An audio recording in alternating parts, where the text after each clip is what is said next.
একজন মহিলাকে চারজন মিলে তার হাত পা ধরে আছে, আর কতগুলো জানোয়ারের বাচ্চা জানোয়ার তাকে লাঠি দিয়ে ওইভাবে মারছে, এটা কোন পুরুষত্বে আছে?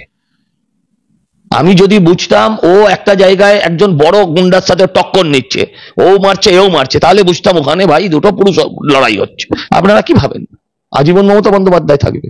একদিন সকালে উঠে দেখবেন কিচ্ছু নেই। এই এত জয়ন্ত সিংহ জয়ন্ত সিংহ জয়ন্ত সিংহ করে একটা গাধাকে, একটা পাঁঠাকে আপনারা বাঘ বানাচ্ছেন।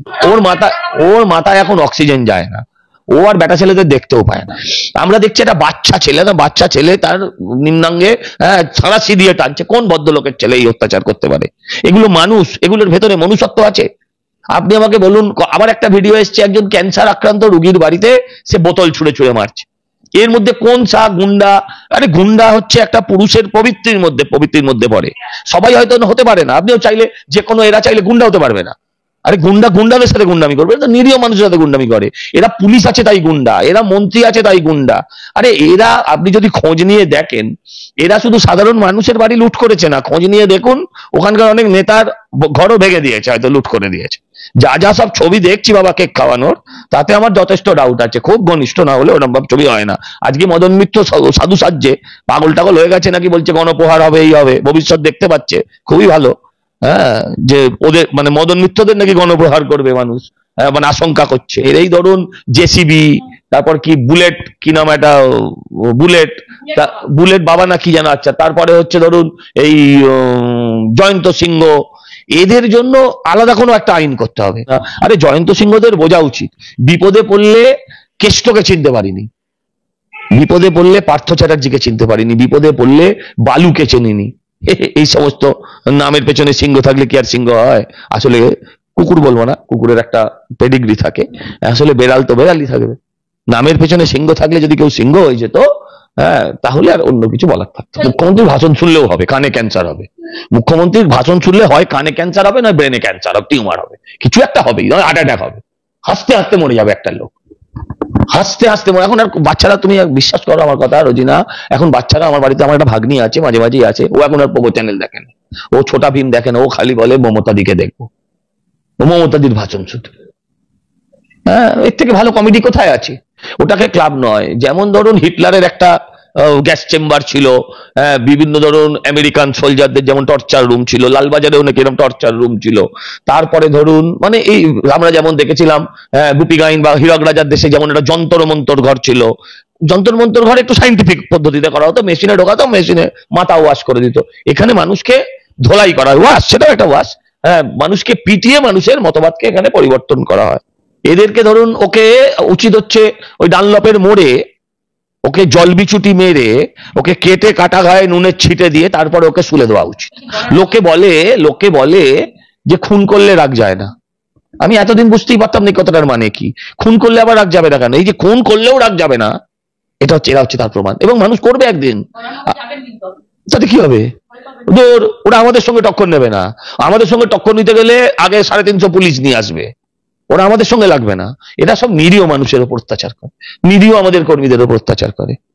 হ্যাঁ, এরা সঠিক জায়গায় এরা কেউ টক্কর নেবে না, নিশ্চিন্তে থাকুন। এবারে আপনাকে আমি বলছি যে এই যে কে কি চোর চোর বলছে, 4টে চোর, সে যদি চোর চোর করে তাতে কি করা যাবে? আমি কি করব? কে কি করবে? কিন্তু কল্যাণ চৌবেকে যে ভোট দেবেও না, সেও কি বলতে পারবে যে কল্যাণ চৌবে চোর? সাধন পাণ্ডেকে বলতে পারবে না যে চোর, এটা হয়তো বলবে না লোকে, কিন্তু তার দলকে। আপনি একটা কথা বলছি, মুখ্যমন্ত্রী কি করে 1500 কিলোর বাচ্চা বলছে, বিষ্ণুকে মাতা বলছে? আপনি জানেন মুখ্যমন্ত্রীকে জিজ্ঞাসা করুন কি করে বলছেন। বিষ্ণুকে মাতা বলছে, সিধু কানুর সঙ্গে ডহর বাবুকে খুঁজছে। হ্যাঁ, ও বলছে তৃণমূলের সবাই এরা পাল বকে, তো কি করা যাবে? টেস্ট পাস করা আর মাধ্যমিক পাস করা এক, জনগণ ততক্ষণ সেরকমই থাকবে। দেখুন, প্রথম কথা বলি, আপনারাই এত জয়ন্ত সিংহ করে একটা গাধাকে, একটা পাঁঠাকে আপনারা বাঘ বানাচ্ছেন। আপনি বলুন তো, ওর কি কি ছবি দেখা গেছে? একটা সাধারণ বাড়ির একজন মানুষ, তাকে মারছে, তার মা তাকে বাঁচাতে এসছে, মাকেও মারছে। এর মধ্যে কোনো পুরুষত্ব আছে? এর মধ্যে কোনো মানে ওই বাহুবলী ব্যাপার আছে? নেই। এটা হচ্ছে অসভ্য, ছেঁচড়া, মানে ছোট লোক, তোলাবাজ, পকেট মার টাইপের লোকজনের অ্যাক্টিভিটি বলছে। আচ্ছা, ওটা কি কোনো পুরুষত্বের লক্ষণ? একজন মহিলাকে চারজন মিলে তার হাত পা ধরে আছে, আর কতগুলো জানোয়ারের বাচ্চা জানোয়ার তাকে লাঠি দিয়ে ওইভাবে মারছে, এটা কোন পুরুষত্বে আছে?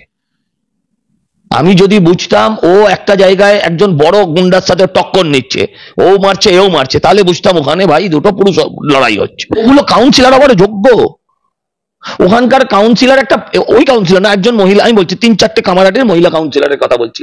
এক মহিলা কাউন্সিলর কিছুদিন আগে একজন ছেলেকে এক চড় মেরে ফেলেছিল, সে জেল খেটেছে, একজন মহিলা কাউন্সিলর। তাকে দেখলাম সারাদিন সে টিকটক করে আর নাচে গায়ে। আচ্ছা, তারপর তার চ্যাপ্টার ক্লোজ হলো, জেল ফেল খাটলো, এখন দেখা যাচ্ছে মেঘনা মিত্র। হ্যাঁ, তে কে খায় না গায়ে মাকে আমি তাও জানি না, বলতে পারবো না, সে হঠাৎ করে কাউন্সিলর হয়ে গেল। আচ্ছা, তারপরে আরেকটা আছে, মদন মিত্রর পুত্রবধূ হলে কাউন্সিলর হয়ে যাবে, মদন মিত্র পুত্রবধূ হলে সে কাউন্সিলর হয়ে যাবে। মানুষ এই ভুলগুলো তো করছে, মানুষ এগুলো মেনে নিচ্ছে, তৃণমূল তলার স্তরের কর্মীরা এগুলো মেনে নিচ্ছে, কারণ তারা চাকরি করে তৃণমূলে, কেউ তো তৃণমূলে দল করে না। এবারে আরেকজন কাউন্সিলর কদিন আগে তিনি আরেকটি ক্লাবে গিয়ে নিগৃহীত হলেন। সে কে, তার অস্তিত্ব কি, তারা কবে রাজনীতি করলো, কি করে তারা মানুষের সেবা করবে, কিছুই জানা নেই। কাউন্সিলর ব্যবসায়ী থেকে সে টাকাও চাইছে।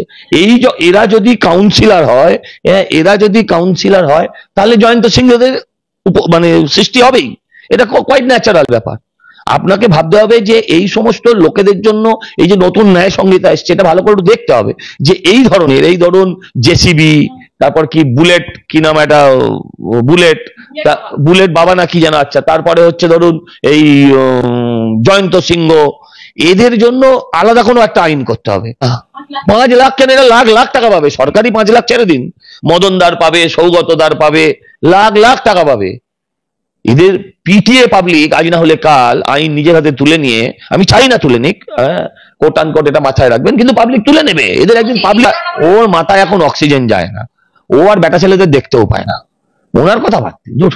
ও এখন এখন সবাই ফেলে দেওয়ার মুডে, এখন মদন মিত্র জয়ন্ত সিংকে চিনতে পারছে না, ও এখন সৌগত রায়ও চিনতে পারছে না, কিছু হতে পারে। যাই হোক, একটা সমস্যায় মুখ্যমন্ত্রী ভীষণ ভাবে ভুগছেন। ভোটগত বা ফ্যামিলিগত হতে পারে, বড় পরিবার তো, যৌথ পরিবার, বিরাট পরিবার, 35টা প্লট হয়েছে যাদের 12 বছরে। উনি বলেছেন না, একটু ডাল খাবে, একটু সবজি খাবে, একটু মাছ খাবে, একটু মাংস খাবে, একটা গাড়ি চড়বে, তার বেশি হলেই মরবে। এদের এখন দেখি যাদের 12-11 সাল অব্দি যাদের একটা 8 চালা ঘর ছিল, তাদের আজকে ওই পাড়াতে, দুটো পাড়াতে 35টা। তো তারা মরবে না? মুখ্যমন্ত্রীর কথা অনুযায়ী যদি হয়, তাদেরও তো মরতে হবে। সেইটাই হচ্ছে, আস্তে আস্তে হবে। মানে পশ্চিমবঙ্গের রুলিং পার্টির কথা বলেছেন উনি, আসলে হ্যাঁ আপনাকে বলেছেন কেন্দ্রীয় রুলিং পার্টি, আসলে উনি অশ্বত্থামা হতই তো গজর মতন, মানে বললেন মিথ্যাও বললেন না, সেরকম একটা মধ্যবর্তী খেললেন, সেটা হচ্ছে রুলিং পার্টির দালালি করেছে। কারণ রাজ্যেরই অফিসারদের তো এদিক থেকে নিয়ে ওদিকে বসিয়ে দিয়েছে, যাবে কোথায়? এই সরকার, এই পুলিশ, এই প্রশাসনকে রেখে আর ভোট করা যাবে না, এটা বারবার সময়ের দ্বারা পরীক্ষিত, এটা বারবার সময়ের দ্বারা পরীক্ষিত। এই সরকার, এই পুলিশ, এদেরকে রেখে ভোট করা যাবে না, এদেরকে রেখে ভোট করলে ভোট এরকমই হবে। এরা হচ্ছে সর্বগ্রাসী, এরা হচ্ছে সর্বগ্রাসী, সব চাই, আমার সব চাই। মুখ্যমন্ত্রী বলছে এর থেকে বেশি হলে সে মরবে, আর মুখ্যমন্ত্রী নিজে চলছেন কোথায়, আমার সব চাই, আমার সব চাই, আমার সব চাই, একটা সিটও ছাড়বো না। এরপরে তো 294টাই চাইবে, মানে সব চাই, হ্যাঁ সব চাই, কাউন্সিলর সব চাই, পুরসভা সব চাই, লোকসভা সব চাই, বিধানসভা সব চাই, সব চাই, সব সব সব করতে করতে পুরো পার্টিটা 230-এ বুদ্ধদেব বাবু যেদিন দাঁড়িয়েছিলেন, 235 আর ওরা 30 যেদিন বলেছিলেন, তিনি ভাবতে পেরেছিলেন যে 1-1.5 বছর 2 বছরের মধ্যে উনি 30 হয়ে যাবেন? টপ ফর্মে থাকা অবস্থা, আজকে মমতা 212-13, উনি ছিলেন 235, সেখান থেকে 30 নামতে 1.5-2 বছর লেগেছে। মমতা বন্দ্যোপাধ্যায়ের সংগঠন তো আর সিপিএম এর সংগঠনের সঙ্গে তুলনা করা যাবে না। হ্যাঁ, কেউ ভেবেছিল যে ইংরেজ আজকে এই অবস্থায় গিয়ে পৌঁছবে? একদিন বলতো তাদের পতাকা থেকে সূর্য অস্ত যায় না, সারা পৃথিবী ইংরেজের দখলে ছিল। আপনারা কি ভাবেন আজীবন মমতা বন্দ্যোপাধ্যায় থাকবে?